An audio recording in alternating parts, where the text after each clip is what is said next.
What's going on, y'all? Welcome to another episode of the Speak Up Sports Podcast with Cass, Christian, Shad. What's going on, fellas? Good with y'all boys. What's good? What is good? It's the last week of the preseason. Obviously, we got some news on some quarterback battles.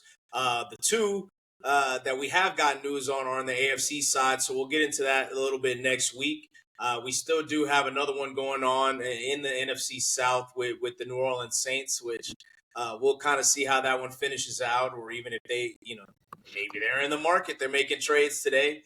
But we are getting into the NFC preview today, kind of seeing where everybody lands and what the playoff picture begins to look like, as well as getting into some awards. So, y'all boys ready to get into it?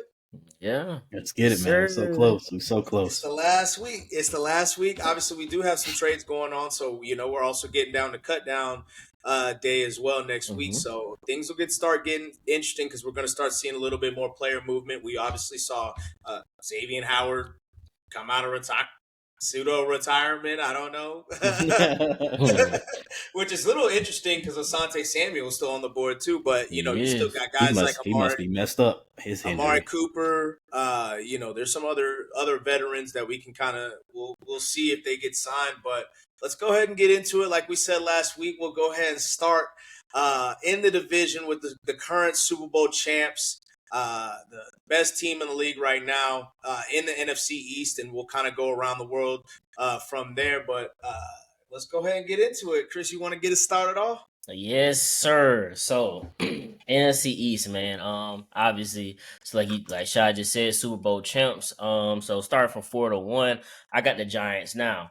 They are at the bottom of the division, but I actually believe they will be competitive this year. I mean, we all said it, obviously, through our top 10 in each position. We all stated that, the Giants, they seem to have a formidable defense, obviously, on paper. And you hoping with the addition of Russ at the quarterback, even though he might not be who he used to be, you expect them to be a little bit better than they were last year. So I expect them to be competitive in their games. Winning them, that's another story, but I do expect them to be competitive. So that's 4. 3, I got the Cowboys. And it's solely because of just their defense in general. I believe their offense is going to score a lot this year with the addition of Pickens and obviously Dak returning, and you got CeeDee Lamb. But with how their defense is playing, I mean, obviously we don't have to get into the whole Michael Parsons situation. That's whatever to me. But the rest of their defense isn't that good, and so I believe they will be in a lot of shootouts this year. But ultimately, they might be just the 2024 Bengals. Bunch of high scoring games. Ultimately, the offense can't overcome some of the defensive issues, so that would lands them at 3. Now, obviously, I got the Eagles 1. The only thing about it is, obviously, for my division, everybody knows it hadn't been a repeat divisional winner. I'm praying it is like that this year. But I got the Commanders. I just for their team, I like obviously Jaden Daniels is year 2, but as we've seen with a couple of recent sophomore quarterbacks, they tend to have a little slump. But I think he could overcome it. It's just their team is pretty old. I don't really like the construction of their defense that much. They still gonna pose a threat. Like I said last week, Jaden Daniels. He's still gonna be a threat. He's still gonna make plays happen. But ultimately, I think that the Eagles will still prevail in this division. As far as I'm concerned, we're probably the most talented roster. You could argue with other teams, obviously, but I just believe we're very cohesive at this moment. And I think we're still hungry. So I mean, that could be wishful thinking on my part and my squad, but that's how I got the NFC East laying out. Hard to argue with it. But I will a little bit. At 4, I do got the Giants though. Like you said though, I mean, like we talked about in this pod plenty of weeks now. That defense look like it could be legit. So if we do see both sides kind of come together and figure it out, and Brian Daboll is still a good coach. Like, I'm not like acting like he's not. You know what I mean? And a lot of people are expecting him, to be coaching for his job, and he might get fired, mid-season, after the season, whatever. He's still a good coach, though, and there is a possibility it could come together. But I don't think it will. I don't think it will too much this year. At 3, I had the Commanders taking a step back. And I'm not hating on Jaden Daniels or nothing like that, but we all talked about how their roster is constructed and how, they're leaning on some old guys. They still haven't had, of course, Terry McLaurin's back at practice. But he still hasn't have a contract. You're depending on Debo. Like I guess he looked solid in that one, that one little, in the game that they played last week. So, but how long can he sustain that? He's had a lot of injuries. You got a lot of guys on your roster now that have been battling injuries. Is it all going to click together to where you can make a run in the NFC East? I don't know. I don't think it will this season. That's why I have them at 3. At 2, I actually had the Cowboys. I think they bounced back a little bit. Of course, the Cowboys are not a bad team. Dak is not a bad quarterback. And now they have another weapon.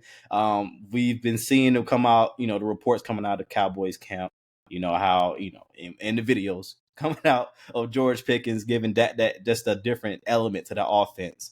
Of course, the run game will always be a question. We get that. But they do have guys. And it is still time. I don't think they'll go out and get a Brian Robinson because, in division.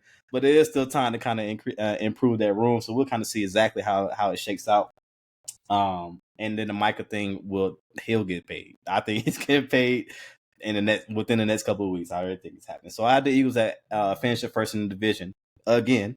And like you said, that doesn't really happen. But I just think this team is just overall just a better team than the other 3 squads. It's hard for me to see that big of a fall off, this season. I don't know if that means a Super Bowl, bid again, but win the NFC East, I think that's very possible. I think it's on the table. See about Super Bowl, be tough to go back to back, but obviously, similar like the Chiefs 3 in 3 out of 4 seasons. So, we'll get into that a little bit. But at 4, I also had the Giants. But we have talked. This honestly, the entire kind of NFC side was a little tough because I do think I can see a path for just about every team, and maybe that's just me being too optimistic. But the Giants obviously with their defense, adding Paulson Adebo, adding Javon Holland as well as Russ on the offensive side, Bill Carter. You got a lot of players that they've added, and they hope to maybe if Jackson Dart ends up getting in at some point, maybe he's a better fit for them than what Daniel Jones was. We'll see about that, but I do think, just the pressure that they're probably under from the coaching staff in terms of, obviously they've been there for a few years now. Obviously, with the Daniel Jones situation, that was something that kind of held them back, and then obviously Saquon as well. So I just think it's a lot for them to, overcome. But the Commanders I also have at 3. Much like you guys said, I just think the team, and we've been talking about it, the team is a little bit older, but Debo did look good. Obviously the offense looked good in that first drive against the Cincinnati Bengals, but it was the Cincinnati Bengals defense. They was kind of playing Ole, but they obviously like that kid, Bill Krosky Merritt, the running back that seemingly coming out of nowhere, 7th round pick. That's even pushing Brian Robinson out. We'll probably learn a little bit more, about that situation whenever he does get traded. But I do think that they still have a solid season. But I just think that, I could see them being hit with a string of injuries, just given the age of all. You have Von Miller, who hasn't necessarily been a bill of health throughout his whole career, really. Bobby Wagner, obviously getting up there in age. Laramie Tunsil, a great player, left tackle for him, but we'll see. But yeah, I had the Commanders there at 3. I also have the Cowboys at 2. If you would have asked me before training camp, I would have had the Cowboys at 1. I really was excited about their draft class and some of the additions that they've made. But the kind of the silliness with Michael, which honestly, even with all that kind of going on, they still have kind of been a little under the radar. And it's like, it seems like, their coach has kind of, his hands on everything.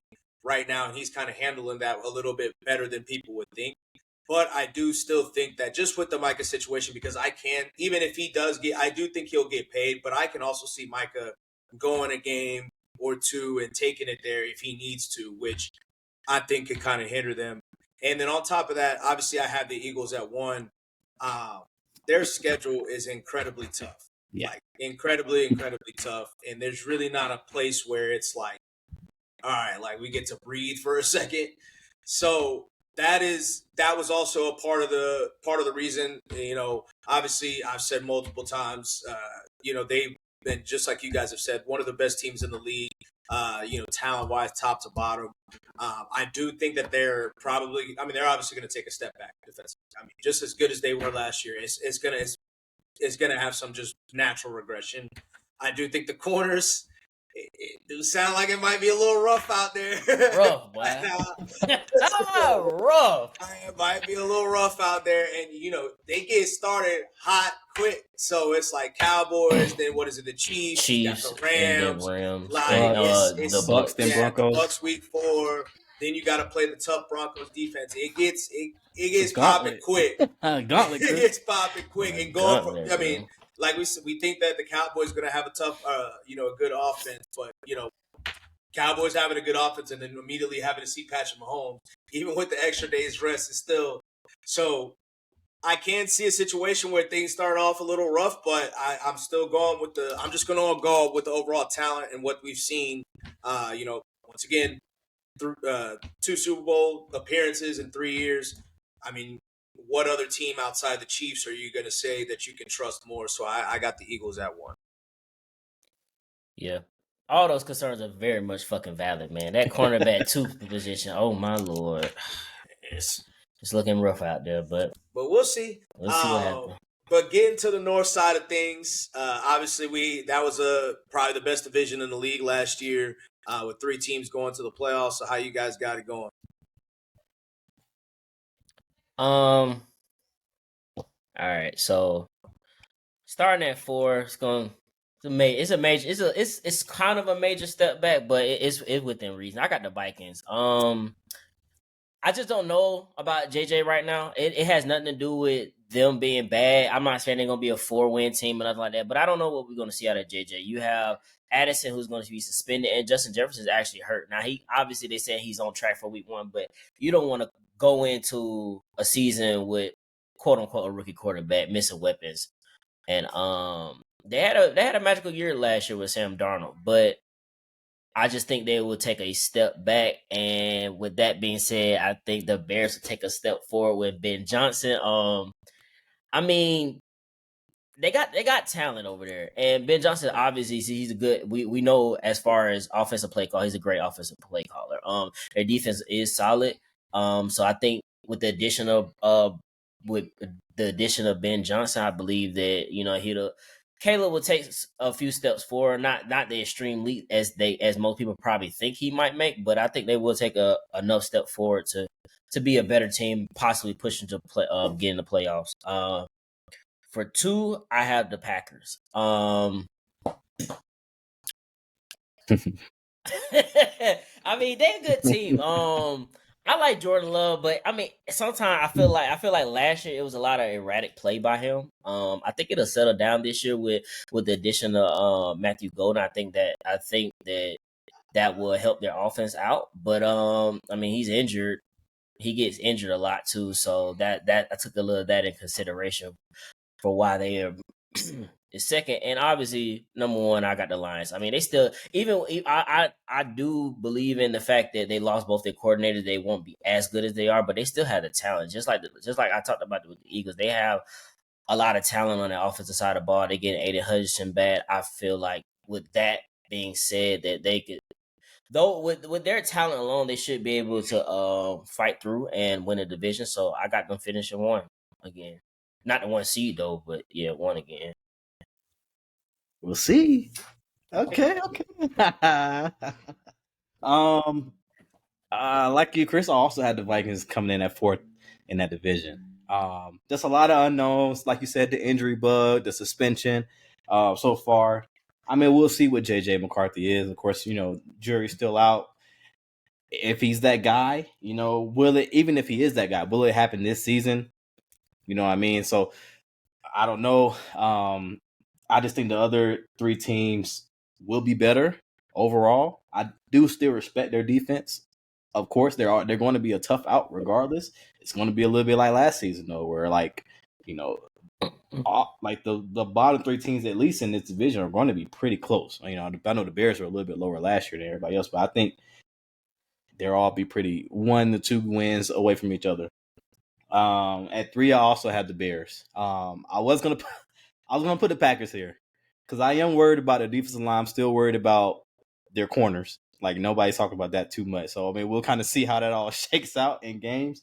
But I think Caleb Williams is still unknown. I understand that he had a magnificent, first drive on Sunday night where the whole world was watching. So that was definitely a good look because honestly, and I watched looking to see how he would look, and I was impressed. I'm not gonna lie, I liked how he used his tight ends. It's gonna be very important, both of them. Very important this season. But I still think there will be some growing pains with just overall in that offense. I don't think it'll click right away. But it is looking positive, in Bears land with Ben Johnson at the helm. At 2, also, I had the Packers. Like I said, they'll be close. I think they'll be 1 or 2 wins away. I think it'll come down, the last few weeks about who gets second in that division. But I am worried about a little bit of erratic play. Jordan Love already hurt in the preseason. I know he came back to practice and everything's good now, but you missed a little bit of time last year. You can't be missing time if you want the Packers to get where they got to get. So I know it's not up to him, but it is a factor. But like I said earlier, the defensive line, the cornerback room is why I can't move them higher than 2. So at 1, I had the Lions. They also have some injuries. They already have, their second-year player. Is he out for the season, I think? Rakestraw, which is tough, but they still have, Terrion. They still have a lot of players that they're getting back. Of course, Aiden Hutchinson, Aleem McNeil will be back at some point, maybe mid-season. And of course, the offense is still the offense. And they're going to be humming. They're going to be good. The running backs are still the running backs. I know the change of coordinators and both coordinators is still like, okay, how is it going to go? But their style is still their style. And I think they're going to be fine. So I got them still at number 1.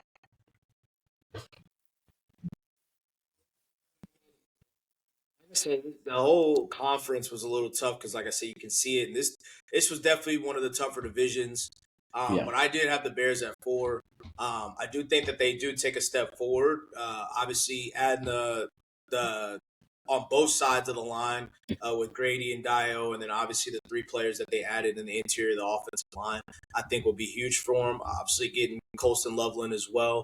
I had him in my top 10 for tight end, so I do think that he'll have a big season. But I just think the other teams are better, honestly. Like simply, and that's also why I don't do records because I think that the records could be close. I think that it's stuff like that. So this is just how I feel it's going to end up shaking out.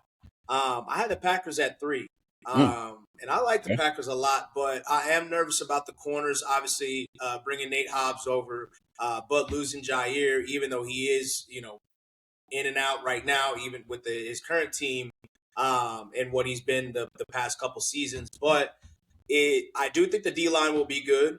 It sounds like they had a good joint practice against the Colts, and it actually didn't really kind of carry over to the game that much. But I do think that they can. I do think that they'll all kind of take a step back, and then Rashawn Gary, another few years removed from his injury, I think they still improve. And then obviously they have got good safeties as well. Yeah. But I have the Vikings at 2. The Vikings are loaded. Like, even with the injuries at receiver, yeah, but you still got Jordan Mason, you still got Aaron Jones, and the running back position. And even if JJ, under Kevin O'Connell, they have shown that they have kind of a baseline of quarterback play. And I think that he will be able to at least hit that baseline. And, once Justin Jefferson, it always seems like he's got a hamstring and then he ends up playing. Maybe he just don't want to practice because it always seems like this nigga got some type of hamstring injury. But, them too, building their line. Obviously, they had one of the best left tackles in the league. He did get hurt, Christian Darrisaw, but they have him bringing Will Fries over from India as well as Ryan Kelly to kind of solidify the interior. And Ryan Kelly's been a good center. Obviously, he had a bunch of quarterbacks in Indianapolis, but he's been able to usher keep that solid old line up throughout the entire years that he's been there. And then getting Javon Hargrave, obviously, as well as Jonathan Allen, bringing him over from the Commanders. Isaiah Rodgers at the cornerback position and Byron Murphy. The team is loaded. If we really we're talking about one of the best rosters in the league. So JJ McCarthy just has to be all right for them to be good. But we'll see if they make the playoffs. And with that said, I've got the Lions at number one in division. I do think that they will be dominant. Once again, we're just going off reports. We're going off of what we obviously last year as well, what things are looking like right now. But, we heard about that joint practice with the Dolphins. And most lopsided you ever seen. Was saying, and so I do think that they have, not to say that was that's practice and that happens. Sometimes people aren't ready, sometimes, and, the second day that they practice against each other, it was more even. Maybe even the Dolphins got a little edge on that. But I do think that they've kind of built their culture and they've built their standard and how it's going to be. I do think that they'll, maybe there's some hits with Aaron Glenn, maybe some mishaps and stuff like that with Ben Johnson not being there, but they've got the core with their team. Obviously, they've got a lot of talent on their team. We'll see if that the receiver Isaac Tesla or whatever he ends up becoming a player as well, because they have been looking for that kind of third receiver. So I still think the Lions will be a really good team, and I got them as one individual. Moving to the West Coast, another tough division. Division that's been shaken up over the past few years. Obviously, with the 49ers taking a big step back last year. So, who you guys got and why? Yeah, this was tough for me. For 4, I got Seahawks. I understand. They got what's his name? Sam Darnold over there at quarterback, but is it upgrade over Geno? I mean, I guess is your opinion on that? They did lose DK, and Tyler. So now you have Jackson Smith and Zigba, who's supposed to be obviously the number one over there. So we'll see how that goes as far as their offense. So that's one of my reasons for caution. But I will say this is another division, like you said, Sean, that I could actually see a path for every one of them to get to be number one in a division. I don't think they're going to be a bad team. I just think they will end up, in a tight divisional race and just losing division games by a field goal or some sort of shit like that. So 3, I got the Cardinals. I'm really hoping Kyler takes a step forward this year. I actually think they could be a sneaky team this year. Their defense is coming along, and I just feel like if Kyler does what he's supposed to do and run that offense like he can, I think they can sneak in the playoffs. Maybe not win a division, but I can see a path to where they end up being second in the division, sneaking in. But right now, I got them 3. 2, I got the Rams, and this is because I just don't trust that back, man. When you have a bad back, and as you get older, like it could be tight one day, you just can't play, or you get hit the wrong way, slip a disc is over with. Like that's one of the things, and the fact that I know he's practiced now, but it was just so strange for me how like he was supposed to practice, and it's like, oh well, no, we're trying different things, we really trying to figure it out, and it's like that don't sound good to me. But I mean, obviously, if he plays, he's a good quarterback, and they got a good ass offense. Weapons galore. Their defense is very young. They got good pass rushers, so that's why I still have them high up in their division. 2, they can get to 1, but that back, I just can't trust it right now. And then no one, I got the San Francisco 49ers. I mean, for them, they don't usually stay down long. As in, like, they might have a bad season and they come out with a bounce back season. Last year they was riddled with injuries. I do think their defense will take a step back, but also with the addition of Robert Saleh, I think that'll steady the ship for them defensively. And I mean, their offense, I mean, it is what it is. I mean, Kyle Shanahan's Kyle Shanahan. He gonna make it do what the cast know about him. But yeah, I got them. Know all about him. Yeah, know all about him, and that's why I had the 49ers coming in at 4. Pretty big difference. Well, like you said, Chris, I think this was the hardest division for me to rank. Overall, I just think I like you said, there's a path for each one of these teams where if they're at the end of the year and they're number 1, I'm like, okay, I can see that. You know. Also, they have the lowest strength of schedule, so that's the other reason. Oh, the 49ers? I mean, I thought that in a year. That's fair. Go ahead. But, we'll see how it all shake out because, last year we saw who had their lowest strength of schedule. And shit didn't shake by the end of the season. The Vikings were good. The Washington Commanders were good. No, so we'll see how it is. But I do have the 49ers coming in at 4. I think I'm worried about that wide receiver room for sure. Mm-hmm. We still don't know when Brandon Ayuk's coming back. They've been very cagey about that, about his recovery. So we'll kind of see how that all shakes out. But you have Jennings, who's still looking for a contract. He's nursing an injury as well.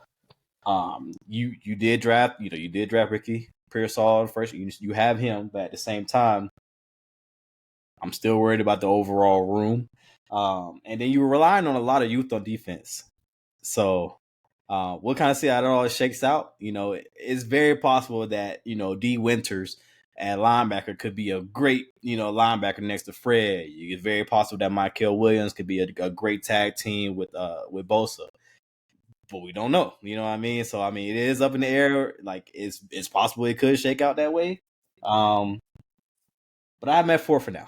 I got the Cardinals at 3. And I mainly have them here because you got to show some improvement if you're Jonathan Gannon. You can't finish 4th in this division again. I think he understands that. The talent is there pretty much on both sides of the ball. Of course, on the defensive side, a lot of youth, kind of like you mentioned, Chris, especially at the cornerback position, especially on that defensive line.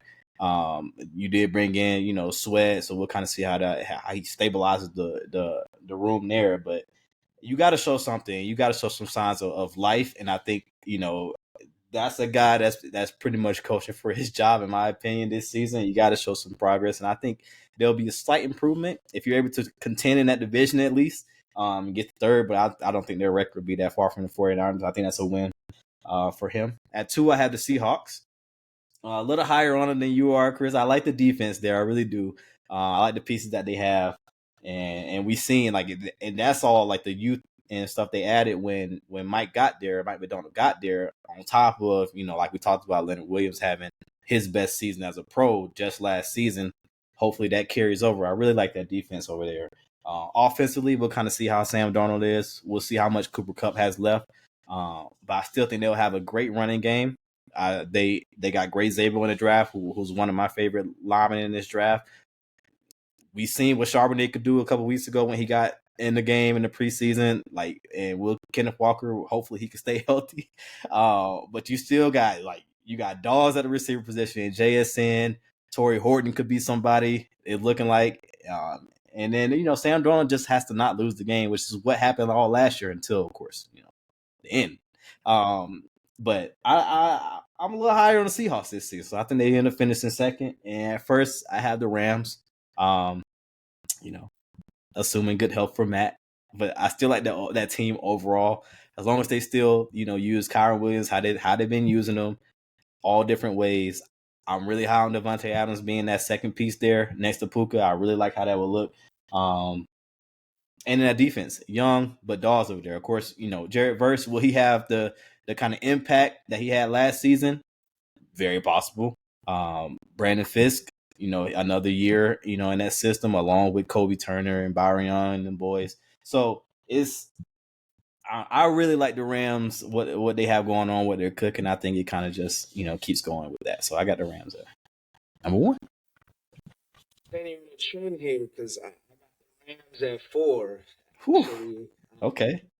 I like the Rams. I do like the Rams team as a whole, but I do think that once again, like you mentioned, Chris, with a back injury, you come into the season injured, you typically stay injured throughout the season as well, and it's.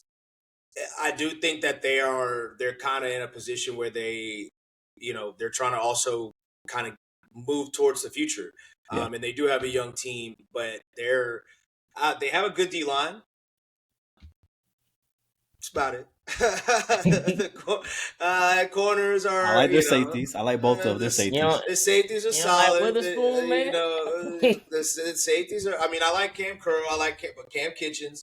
Can he take another step? But if the D line is not good, and it's not like their defense was like top 10, like one of the dominant defenses. So I definitely can see their defense not being that good, just being middle of the pack, as well as the offense having to, not to say that Jimmy Garoppolo can't be good in this offense, but I can see them having to rely on Jimmy Garoppolo a lot this season.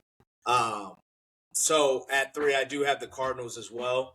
I think that they have added a lot of talent to the team, as you mentioned, bringing in Sweat, bringing in Calais Campbell back to Arizona, getting some veteran presence in there with a guy like Walter Nolan, who you drafted in the first round, was supposed to be a guy that had a little bit of character issues. Maybe you get some vets in there to help that.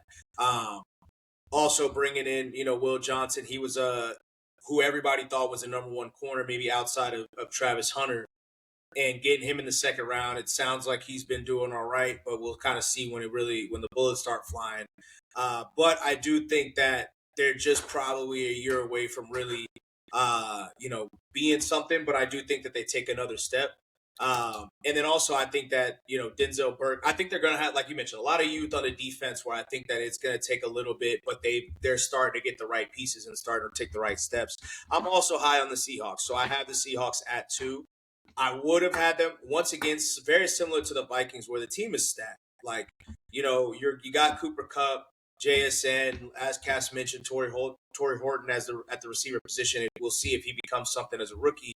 But you also have Marquez Valdez-Scantling, who's always been a solid receiver as well. So they've got a lot of depth there. They have depth at the running back position, even if Kenneth Walker isn't right throughout the season. It looks like Damian Martinez, the rookie, is going to be good. I'm nervous about Sam Darnold. So, but I do think that, they do have Jalen Milroe there. Maybe he's somebody that's intriguing as well. If Sam Darnold isn't that good, we'll see. We'll see. I'm not saying anything. I'm not saying he's going to be good. I'm not saying he's not going to be good. But as Cass mentioned, once again, the defense is stacked. You bring in DeMarcus Lawrence. We'll see what he has left. But having Byron Murphy in his second year, along with Leonard Williams, their defensive backfield is excellent. And I thought that Nick Manwari going there was a good spot for him where he could actually really succeed. So matching him with Ernest Jones, probably when you start to go, dime, nickel, whatever the case may be, using him as to play inside in the box and stuff like that, I think will be really good for them. So I think the defense is going to be really fun. I'm just nervous about Sam Darnold. Does he continue on with his success, or does he kind of revert back to what he was? And so I have the Niners at 1. Once again, like Chris mentioned, easy schedule. I am nervous about the receiver position, but maybe we'll see if they can unlock Sky Moore. They just traded for him earlier today. We'll see. Yeah. But that's maybe that 49. I mean, the Chiefs' offense isn't necessarily perfect for him, and the 49ers are a better fit. You never know. Possible. But I do think that Ricky Pearsall will be really good. He did look really good it looked like him and Brock had a good connection in their preseason game. But the defense could possibly be stacked again. Obviously, Fred Warner, Nick Bosa, getting Mike Hill in the first round, bringing over Bryce Huff and bringing him back with Robert Saleh. Maybe he returns to what he was in New York as opposed to what he was with Philly. But getting your kind of defense and the team just in general, I know that the receiver position, but getting Christian McCaffrey back, even though I didn't have him in my top 10 running backs, I think will still be helpful. just getting the team kind of back healthy as much as possible. I think that will be on top of having a little bit of an easier schedule.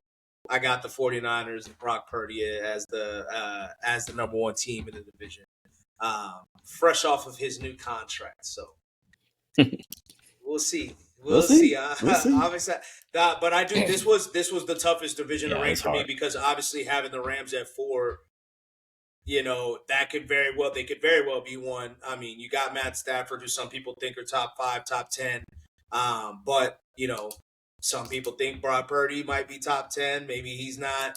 Sam, we'll see about Kyler and stuff like that. So, that was for sure the toughest division for me. 100%. But switch it to the South. Obviously, we got a lot of young quarterbacks in the South. Got a team that hasn't decided on their quarterback just yet in the South as well. So who you guys got and why? Yeah, so like you said, Shai, we have a team that don't have their quarterback, so they obviously 4 for me. But I mean, honestly, the Saints have talent on their offense. They have Chris Olave, they have Rashid Shaheed. You still got Alvin Kamara, so their offense they have talent, and even on defense, they have players over there, so they're not just an all around bad team. It's just bad circumstances in general, and hopefully Kellen Moore can help that team out. Obviously he got a leash this year, so I doubt there's no hot seat for him, but it's just terrible quarterback situation for them. So can't really put them no higher than that. 3, I got the Panthers. I like the step that they took last year. Towards the end of the year, things started to click. I like the fact that they got Tet in the draft. I still think they could use another weapon at receiver. I understand they got Thielen. He's getting up there in age. We haven't seen much from Xavier last year in general. Hopefully he can take a step forward. And their defense is pretty solid. They have some players that's coming back from injury. So I think that team in general will take a step forward. But right now I have them at 3. And that brings to 2-1, man. 2-1. This was a little tough for me in general, but I do have the Falcons at 2. And the reason why I have you guys at 2, Cass, because y'all coming in the season kind of injured, and I think y'all gonna go start a little bit slow. I don't know what's going on with Darnell Mooney. Y'all lost injury to your offensive lineman, so, and even one of your rookies injured, whatnot. But so I think y'all will start off slow, but I think, and obviously it was good that Michael Penix got some time last year, so it won't seem like he just starting brand new fresh. But I think it will take a little second to get started in the beginning of the year, which will put y'all a little bit behind, but not too much behind. But I think y'all will end the season solid and be a playoff team. But that brings me to Buccaneers being number 1. Can't count out Baker, man. I didn't like him coming out of college in general. That's just me, but he changed my mind. He's actually a very good quarterback. And he's ever since he got to the Bucs, he's just been bringing them to the playoffs, dragging them along. They have bad times, bad plays on defense. He just making plays on offense. So I still think he still got it in him. So I think they'll finish 1 in your division. All right. Hey. All right. You'll see Tampa Bay. I've seen Zadarius Smith. Maybe we'll see a signing there. Hey, they can use. That would be nice. That would be nice. I just seen him. So insider. Yeah, insider information. It does happen. I want my credit. Because Podcast Podcast broke Zadarius Smith to the Bucs, so we need the credit here. But yeah, like you, Chris, not also had snitch and expose you either. There, sorry. Yeah, he might have been. He might have been trying to move silent, sneaking and geeking. Hey. We need some love here, my boy. Like you, I had the Saints at 4 as well. I just can't, even with the the pieces that they do have around, I can't get behind any of these quarterbacks. I don't think Spencer Rattler is a good quarterback at all. And if he wins the division, that just means Tyler Shuck is definitely not a good quarterback. Wins a position battle. Mm-hmm. That means Tyler Shuck is definitely not a good quarterback. So I just can't. I just can't see too much good coming from this season. And like you said, Kellen Moore is his first year. If you have a bad season, it is what it is. You can still build. they have to clean up these books regardless. You know what I mean? So we'll kind of see how it all shakes out. Of course, they're still spending 4th-round picks to upgrade their receiver position, which for on a 27-year-old, which you could probably use that 4th-round pick for something else. But, they do what they do. You know what I mean? Mickey is Mickey. So, it's just, we'll see. At 3, I had the Panthers as well. Looking at the state of how this whole conference shakes out, this 3 is not how 3 was for them last season. Just overall, I think they will take a step forward. I still have a little bit of worries about that defense. Of course, they're getting Derrick Brown back, which is huge for their defensive line. But their pass rush is just as bad as the Falcons' pass rush, if not worse. And then they tried to address it. They got Nick Scorton in the draft. They got Princely. You mean Leyland, or however you say his name. Sorry. But they got him in the draft as well. We'll see if they amount to anything. They could. Not gonna lie, they could. Because I did like both of them when we were looking for it. I was thinking the Falcons might draft one of them in the 2nd round or something like that. So. But again, their pass rush is really bad. And so we'll kind of see how it all shakes out. But I think that ends up being like a death knell for them. At 2, I also had the Falcons. And I mean, it wasn't that tough for me to put them there, to be honest with you. I just think the Bucs are legit better. I am worried about their receivers, and I'll kind of get to that in a minute. But with the Falcons, we're relying a lot on Michael Penix Jr. It just is what it is. Will he have the instant connection that he had with Drake at the end of the last season? Will he kind of move that offense along? I mean, hopefully he doesn't have to do too much, with Bijan in the backfield. If you're able to run the ball, definitely run more play action to help Michael Penix out. Don't just have him drop back like Kirk did last season. That kind of got him in trouble when they got a little murky. He couldn't move at all. So we'll kind of see how it all shakes out. And of course, the defensive line, is the biggest question mark that you have. You spent 2 first-rounders on the Chris, like you said. One of them has been battling soft tissue injuries all camp, which is very annoying. But James Pierce Jr. has looked solid, so hopefully he's able to pick up that slack.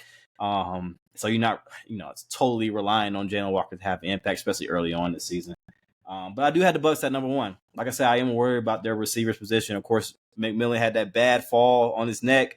He's been in the neck brace. They say he's out probably half the season, which is really tough for them. We don't even know when Chris Godwin's coming back. He might be out at least the first 4 games on that short-term IR. But again, they still do have Mike Evans. They still drafted a first-round receiver. They still got Cade Otton. They still have Bucky Irvin in the backfield. They're still loaded. And I don't know if this is their plan. Obviously, it wasn't.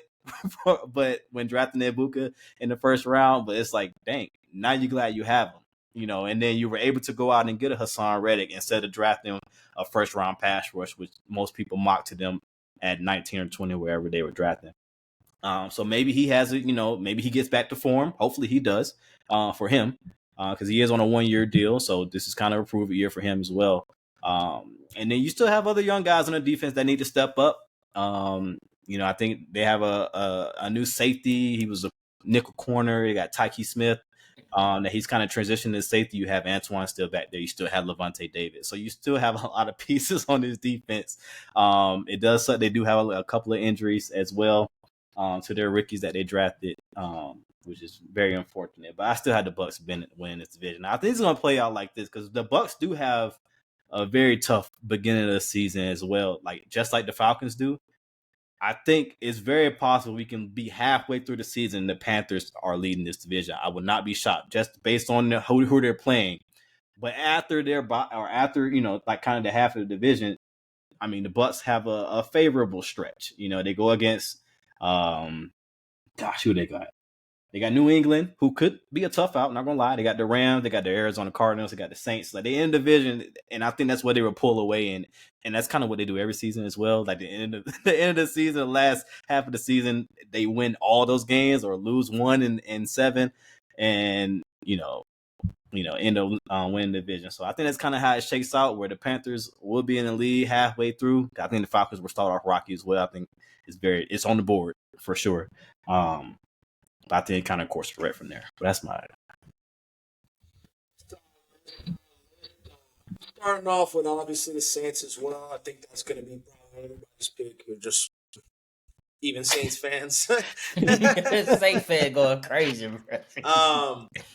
Curious trade that they made today, trade for Vele from the Broncos and trading a 4th-round pick. I don't know if that's wise, especially given how the overall structure of the team is. But losing a quarterback, losing somebody that you would think is probably a leader in Tyrann Mathieu, obviously retiring, and Derek Carr retiring.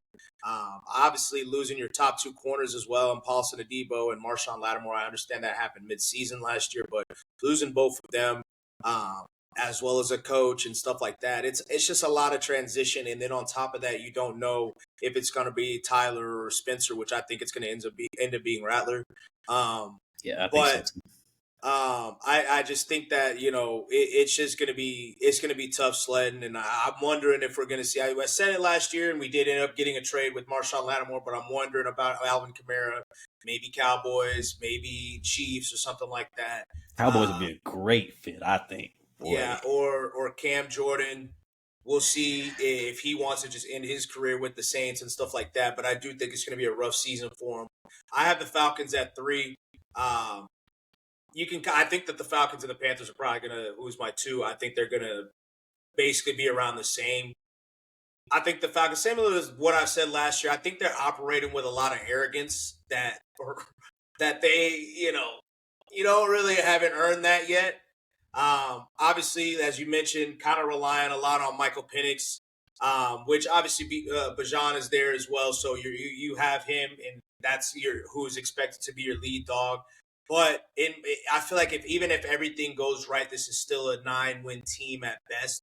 You still, like you mentioned, Jalen Walker has been injured throughout, and I love Jalen Walker, but he was already a player that was going to be a special case player, you're gonna have to deploy him in a special way for him to be successful. So it's gonna be tough regardless. He looks small, I'm not gonna lie. He looks very small out there. I was like, but he's stout. He's like small but stout. Yeah, he is stout. But it's like, I was like, God damn, this nigga's small as fuck. We'll see about JPJ.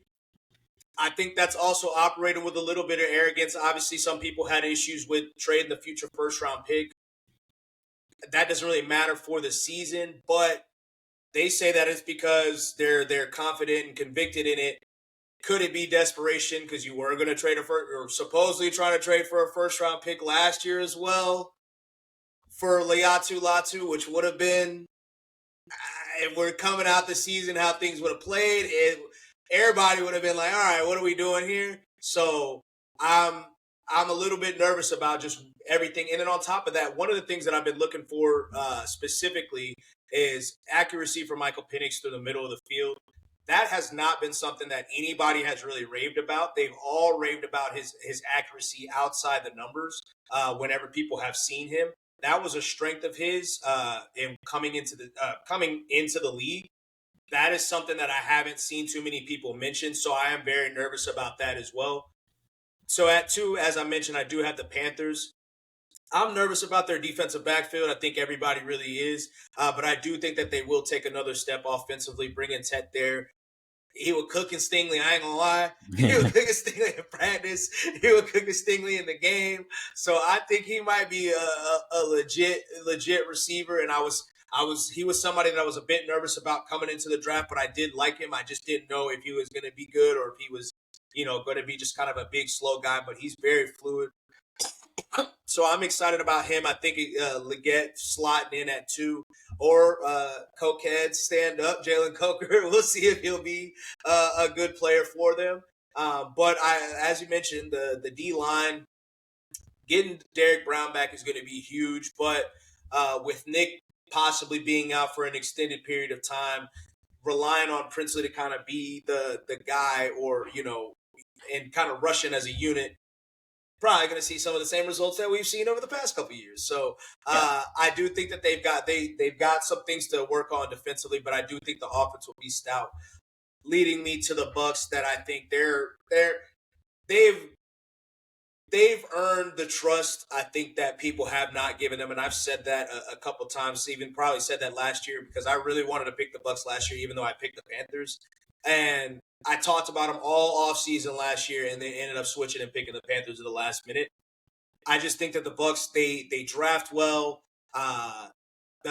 Obviously, Bucky has been able to turn their rushing game around. I am a little nervous once again about their defensive backfield, but they've got a lot of young guys. I mean, they have a lot of injuries right now, but they have a lot of young guys.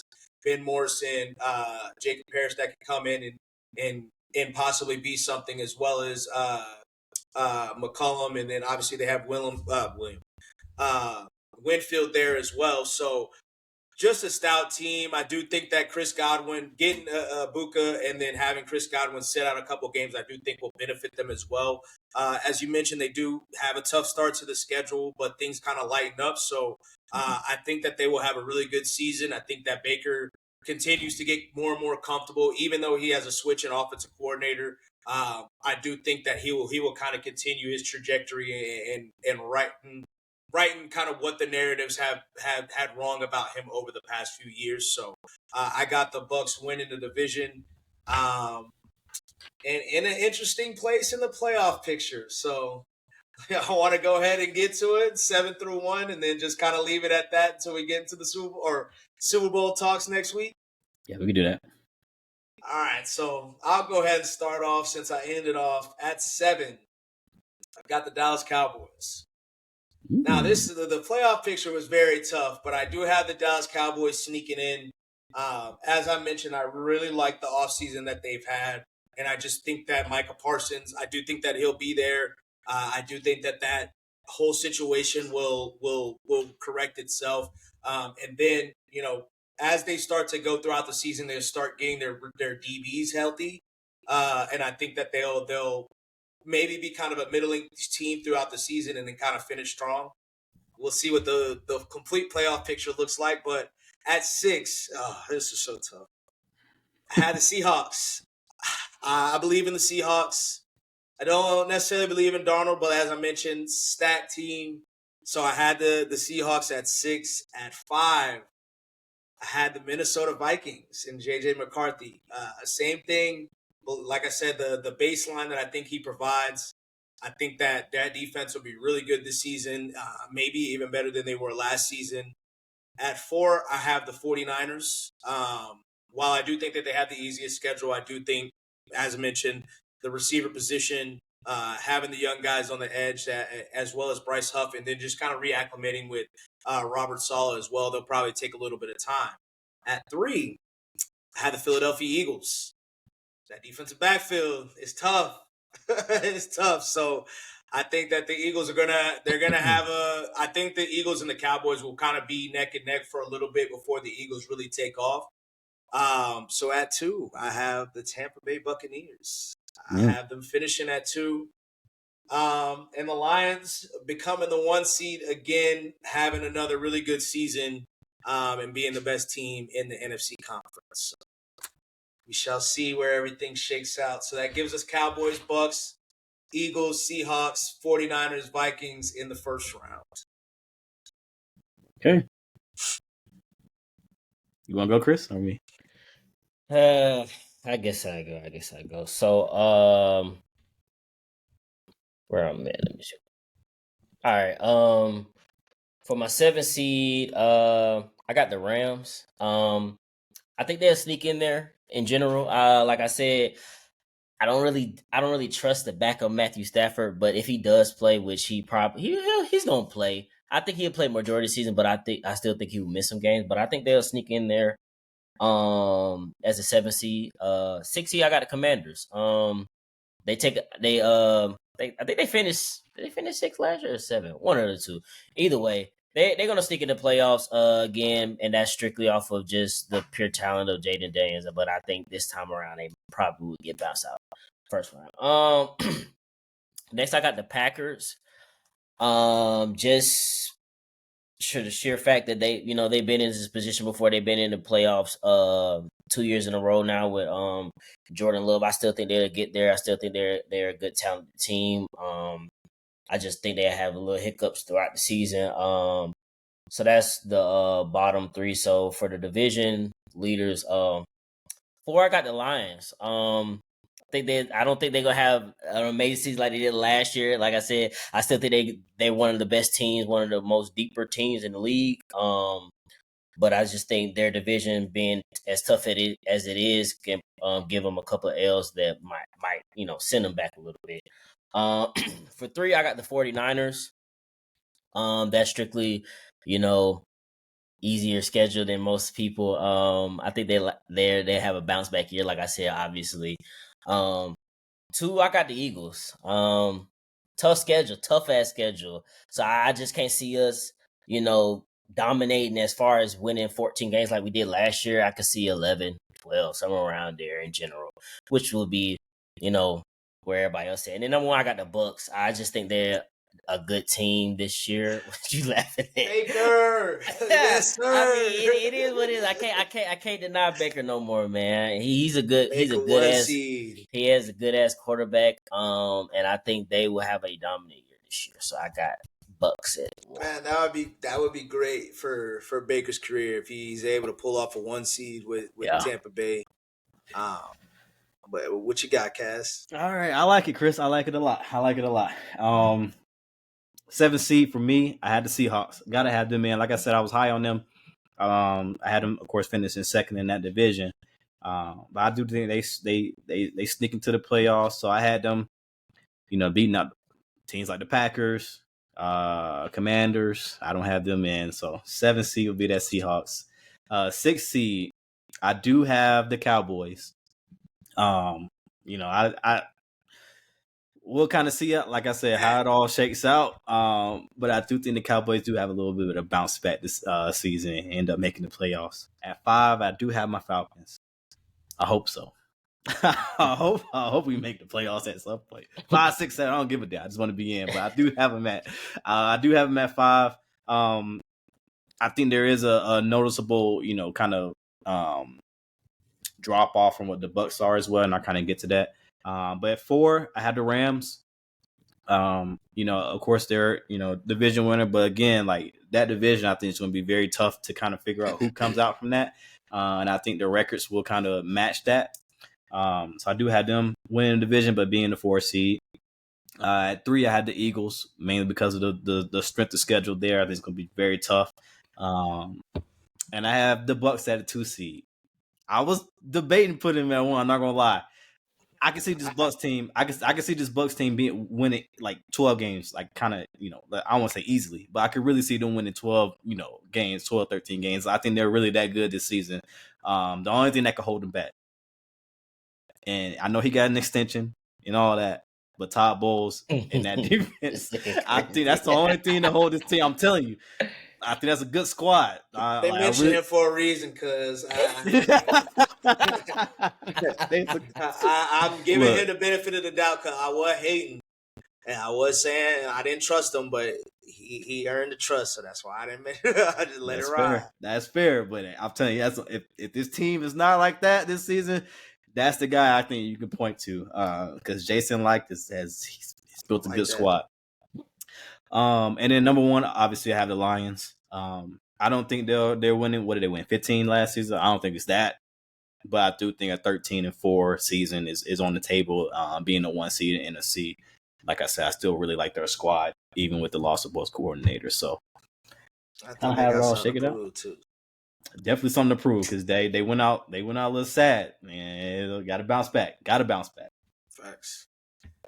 So switching gears and getting to our awards, we're going to start off. Obviously, we're not going to do MVPs and stuff like that because that'll probably give away too much if depending on if it's an AFC guy or not.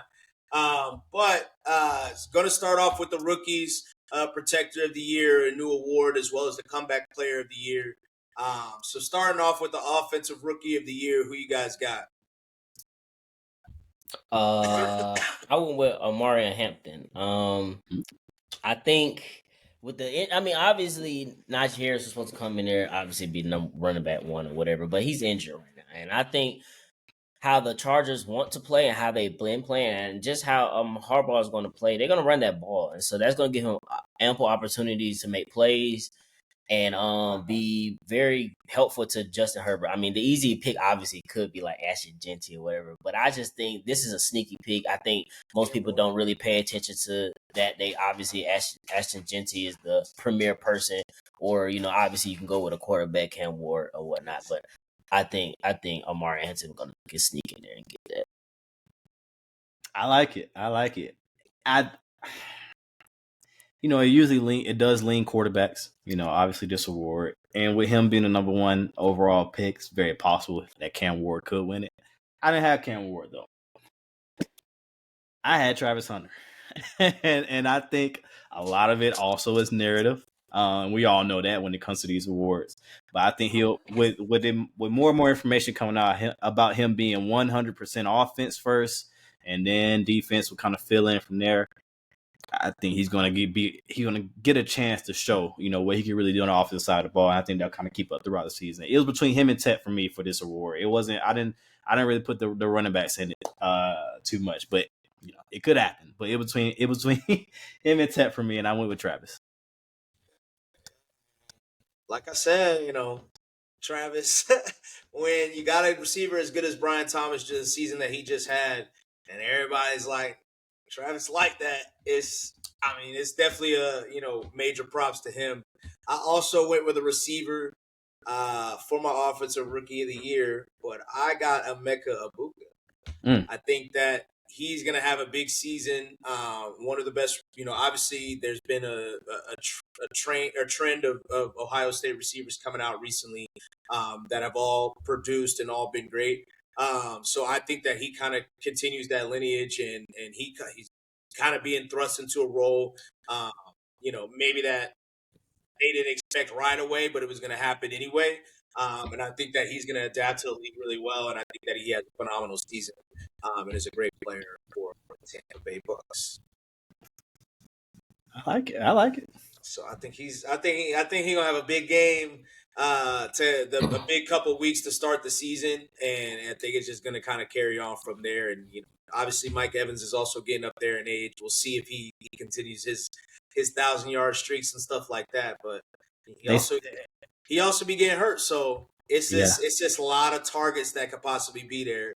That's what I was gonna say. And then especially week 1, he might make a step. I'm not gonna lie, because it looks like we got D. Alford starting still. And if they line him up at the slot over D. Alford, 100-yard game, I'm telling you, it's gonna happen. I think he's gonna be really good. So we'll see. Yeah. But I'm interested to see who everybody's got for their defensive rookie of the year. Travis Hunter could possibly a guy that wins it on both sides of the ball. That's what they want. That's what the league wants. That would be fire. That would be crazy. But who you guys got and why? So I went with a defensive back. I went with Malachi Starks. Okay. I think that with that defense, with the surrounding pieces around him, it's gonna be chances on chances for him to make it plays out there.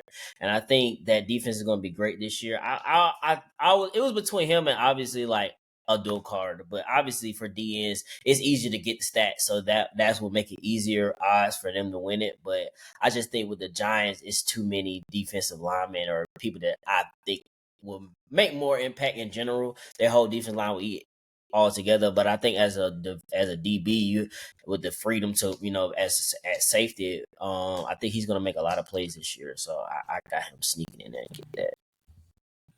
I like it. I respect it too. I'm gonna be a little bit of a homer here, but if I wasn't a homer, I'll pick Jahdae Barron. I'm gonna put that out. Though. Watch out for Jahdae Barron winning defensive rookie of the year. But I'm gonna go James Pierce, and I think that's a lot of narrative as well. As far as we know what the Falcons' pass rush has been, and if he's able to come in and contribute with pressures, with sacks, we've seen it in transfer over in the preseason so far when he was able to get around that corner and force an interception. He's able to do things like that throughout the season, and if they do have a record that I think they will have, that I hope they will have, I think he will get that recognition and be like, okay, they finally got something there. Defensive Rookie of the Year. So I got James Pierce Jr. Win Defensive Rookie of the Year. Okay. I got Abdul Carter. I don't need to say nothing else.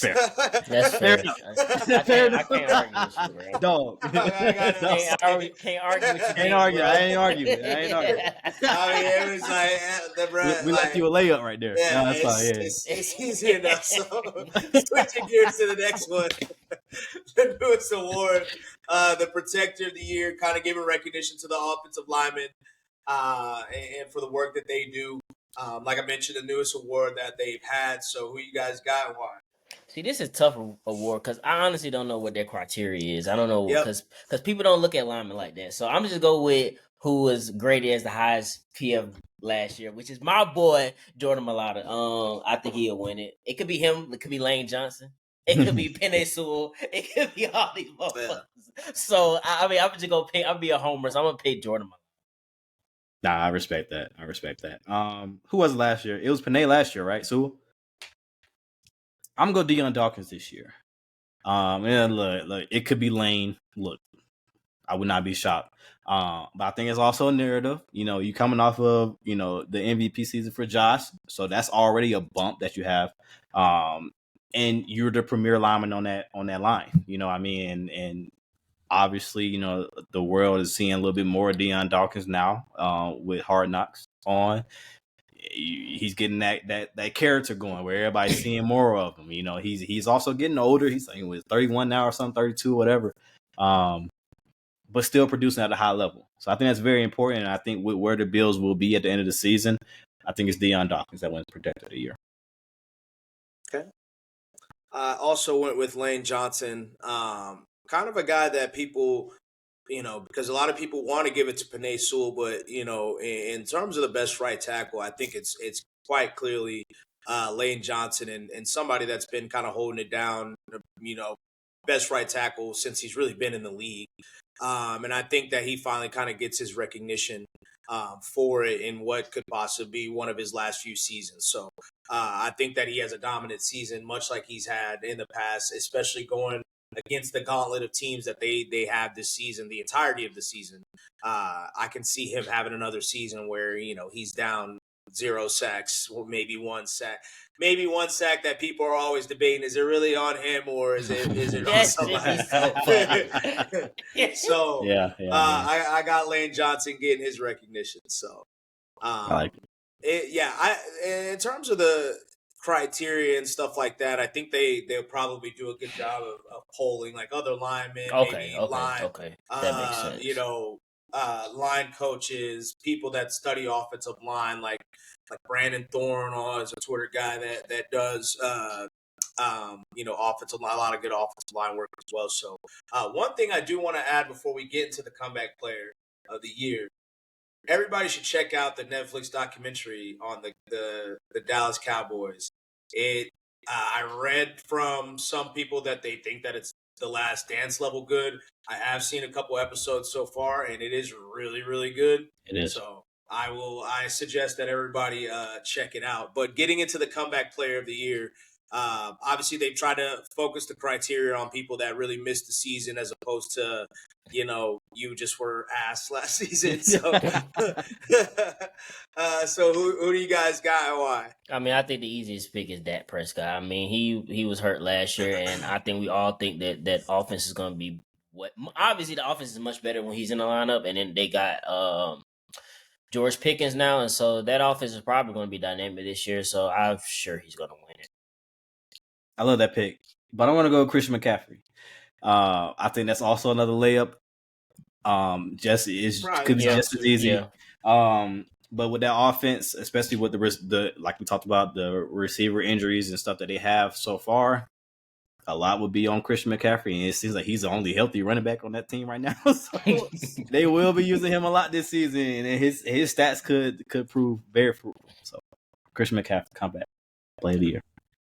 Yeah, those are probably maybe the top two in terms of like probably the best odds for it. But I've got JJ McCarthy. Mm-hmm. I think that he just has his rookie season.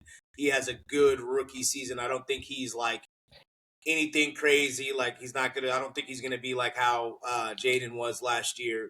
But just a really solid season where I think Dak has a good season, but it's not like something like what it was a couple years ago. And same thing with Christian McCaffrey. I think Christian McCaffrey has a good season, but not a great season. So I think that gives him an edge where it's like, are they like still the same player? Whereas he can kind of get the recognition of, oh, like, is he gonna be something because he has like 22 touchdown and 10 pick season or something like that. So Yeah. I got JJ McCarthy and rounding it out for our awards that we're getting into. My today. sleeper for that though is Aiden Hutchinson. I think if he comes back like he was last year, I think he can get it. But unfortunately, it's so hard for defenders because it's literally stat oriented. You gotta get the damn sacks. Danny Dimes. We'll see. And we'll get a lot into that next week for sure. But with that being said, that gives us a wrap for another episode of the Speak Up Sports Podcast. Like you said, next week we will get into the AFC picture and complete the playoff picture and who we got. And then we'll be another week into the closer to the season. We'll start getting into our picks for the week. So with that being said, we will catch y'all next week. Yes, sir.